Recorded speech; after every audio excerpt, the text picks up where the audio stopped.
Exit poll आया, उसमें प्रशांत किशोर के बारे में भी चर्चा हो रही थी। प्रशांत किशोर के बारे में ये कहा जा रहा था कि प्रशांत किशोर कुछ सीटों पे तो अच्छी लड़ाई लड़ ही रहे हैं, 30-31 सीटों 32 सीटों पे, लेकिन क्या ये सिर्फ लड़ाई तक ही सीमित है कि जो उस टाइम पे चर्चा था ये सिर्फ चर्चे में बने रहने तक ही था, जीत हार का मामला है नहीं, क्योंकि सब 0 से 5 टाइप का।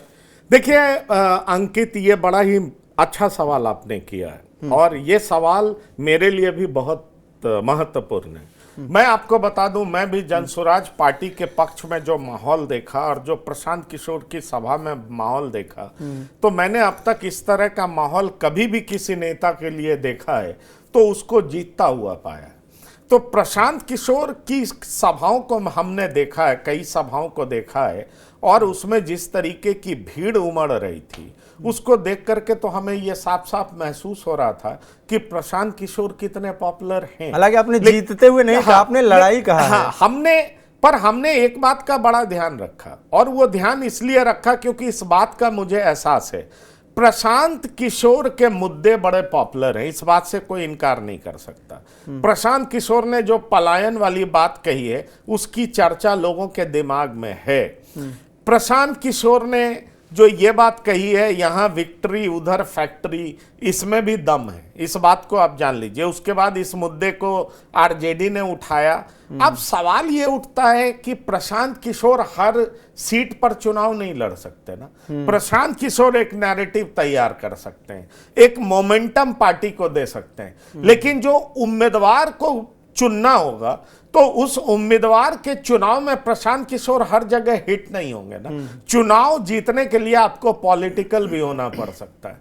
अब मैं कई जगह की बात कर सकता हूं जिससे आप समझ सकते हैं कि पॉलिटिकल होना कितना महत्वपूर्ण होता है। खुद इनके पार्टी के जो पॉलिटिकल लोग मैदान में थे, जिनको थोड़ा बहुत पॉलिटिकल आइडिया था, वो जोरदार तरीके से चुनाव लड़े हैं। भले ही वो डॉक्टर हो, लेकिन उनको पॉलिटिक्स पता था, तो वो बेहतर चुनाव लड़े हैं और लड़ाई में है। इसीलिए मैंने आपसे कहा कि आप देखिएगा कि कई सीटों पर एनालिसिस के बाद पता चलेगा कि प्रशांत किशोर भले ही सीट ना जीते, लेकिन आपको यह दिखाई पड़ेगा कि वो जीते, वो किसी ना किसी पार्टी को हराने में उसका योगदान रहा है। हाँ। वो महागठबंधन हो सकता है, वो एनडीए हो सकता है, और मेरी जानकारी में ज्यादातर एनडीए ही हो सकता है।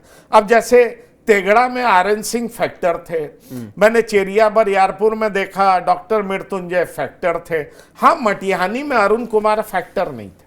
अरुण कुमार बेहद सज्जन व्यक्ति हैं, एज अ प्रोफेशनल उनका बड़ा क्लीन रिकॉर्ड है, लेकिन अरुण कुमार उस तरीके से चुनाव लड़ते हुए नजर नहीं आए। और इसकी बड़ी वजह यह है कि मटिहानी को लेकर के जनसुराज से जो लोग तैयारी कर रहे थे उनको टिकट नहीं मिला, और टिकट किसको मिला? अरुण कुमार को मिला, क्योंकि उनका शानदार करियर रहा है। और डॉक्टर अरुण कुमार मैदान में उतरे, और आप देखिएगा कि डॉक्टर अरुण कुमार और जब जदयू के प्रत्याशी एक दूसरे के आमने सामने आते हैं तो जोरदार तरीके से एक दूसरे का अभिवादन करते हैं, सम्मान करते हैं, और यह बताता है कि जनसुराज पार्टी एक हाई स्टैंडर्ड कहते हैं ना कि एक जो चुनाव में होना चाहिए उसको अपनाते हुए मैदान में उतरी।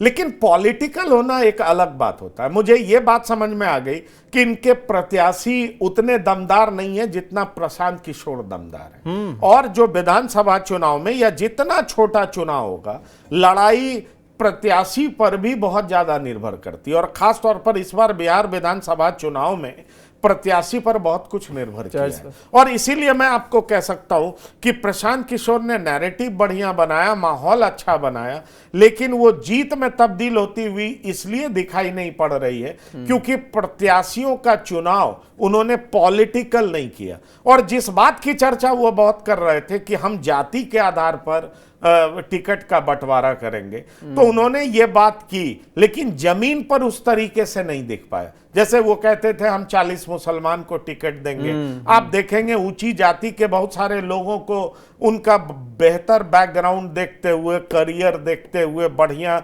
प्रोफेशनल अप्रोच देखते हुए उन्होंने एक शानदार कोशिश की। मैं नहीं कहूंगा ऊंची जाति नीची जाति, पर यह है कि जिसको भी उन्होंने चूज किया वो बेहतर प्रोफेशनल थे, लेकिन बेहतर पॉलिटिशियन नहीं थे। इस बात को आप समझिए। हाँ। और चुनाव जीतने के लिए बेहतर पॉलिटिशियन होना भी बहुत जरूरी है। और इसीलिए शायद मैं देख पा रहा हूं कि 0 से 3 सीटें ज्यादातर जो एग्जिट पोल सर्वे करने वाले हैं उन्होंने इनको दिया है, और इसीलिए जनसुराज की ऐसी स्थिति दिखाई पड़ रही है। लेकिन फिर मैं आपसे कहूंगा कि 30 से 40 ऐसी सीटें जरूर होंगी 50 के करीब, जहां पर आप ये पाएंगे कि प्रशांत किशोर की पार्टी की वजह से जीत और हार हो पाई है। उनका कहीं ना कहीं प्रमुखता से आपको दिखाई पड़ेगा कि वो तीसरे नंबर पर थे, वो लड़ाई में थे, उनकी वजह से महागठबंधन हार गई, बीजेपी हार गई, ऐसा आपको बहुत जगह दिखाई पड़ेगा।